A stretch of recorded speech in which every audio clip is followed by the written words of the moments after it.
If your life were a book and you were the author, how would you want your story to go?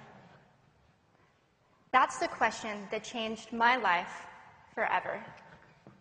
Growing up in the hot Las Vegas desert, all I wanted was to be free. I would daydream about traveling the world, living in a place where it snowed, and I would picture all of the stories that I would go on to tell.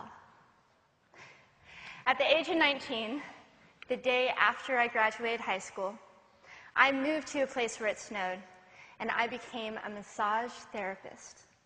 With this job, all I needed were my hands and my massage table by my side, and I could go anywhere.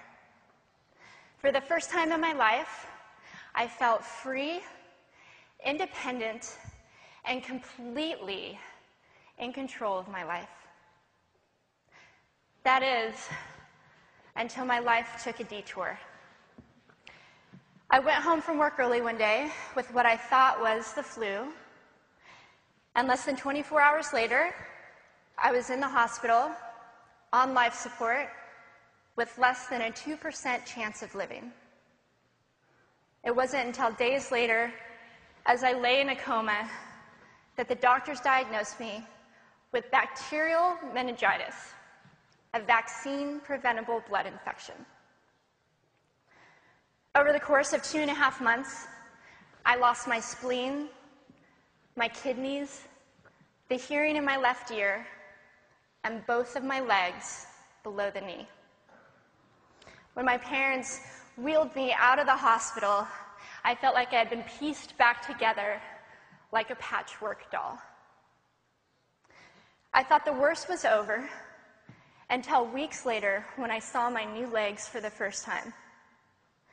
The calves were bulky blocks of metal with pipes bolted together for the ankles, and a yellow rubber foot with the raised rubber line from the toe to the ankle to look like a vein.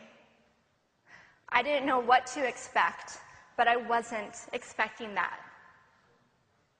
With my mom by my side and tears streaming down our faces, I strapped on these chunky legs and I stood up. They were so painful and so confining that all I could think was, how am I ever going to travel the world in these things? How was I ever going to live the life full of adventure and stories as I always wanted? And how was I going to snowboard again? That day, I went home, I crawled into bed, and this is what my life looked like for the next few months. Me passed out, escaping from reality, with my legs resting by my side. I was absolutely, physically, and emotionally broken. But I knew that in order to move forward, I had to let go of the old Amy and learn to embrace the new Amy. And that is when it dawned on me that I didn't have to be 5'5" anymore. I could be as tall as I wanted.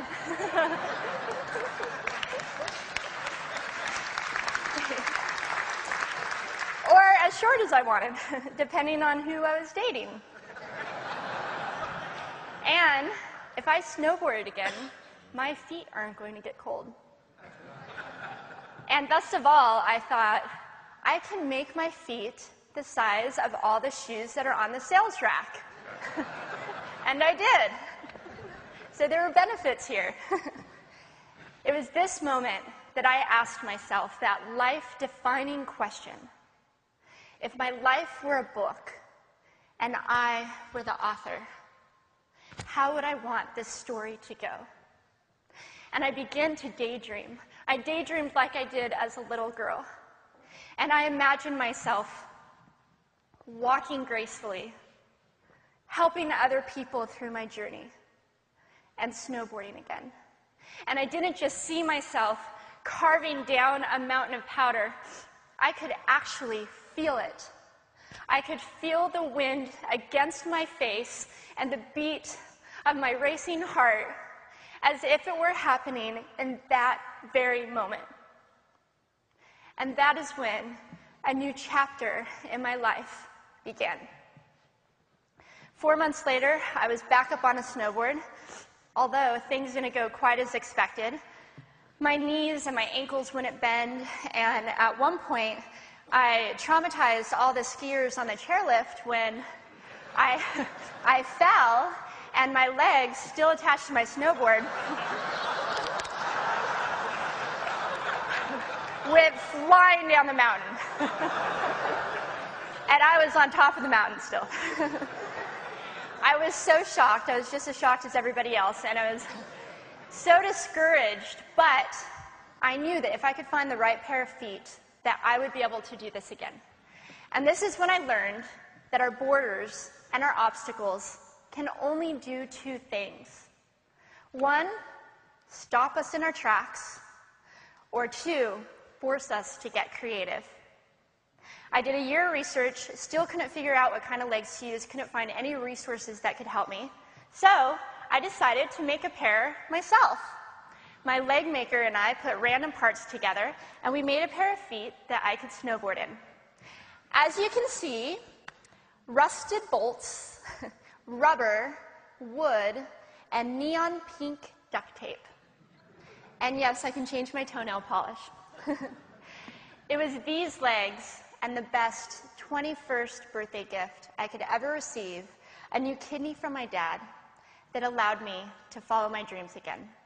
I started snowboarding, then I went back to work, then I went back to school, then in 2005 I co-founded a nonprofit organization for youth and young adults with physical disabilities so they could get involved with action sports. From there, I had the opportunity to go to South Africa, where I helped to put shoes on thousands of children's feet so they could attend school. And just this past February, I won 2 back-to-back World Cup gold medals.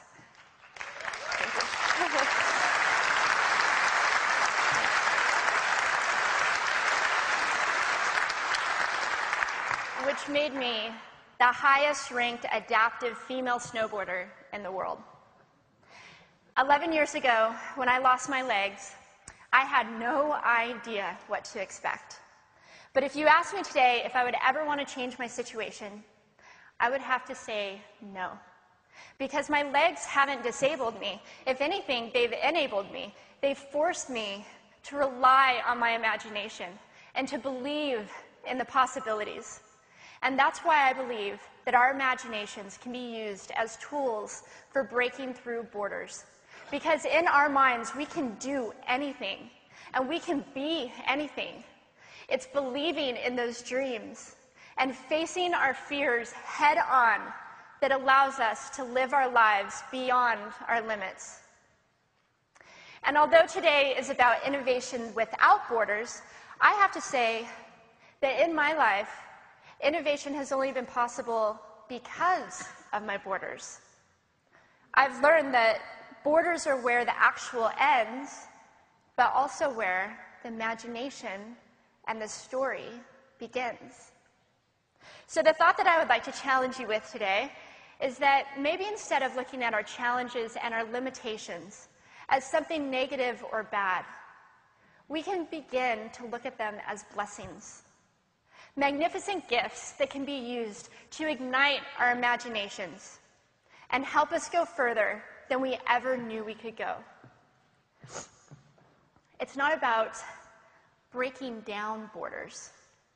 It's about pushing off of them and seeing what amazing places they might bring us. Thank you.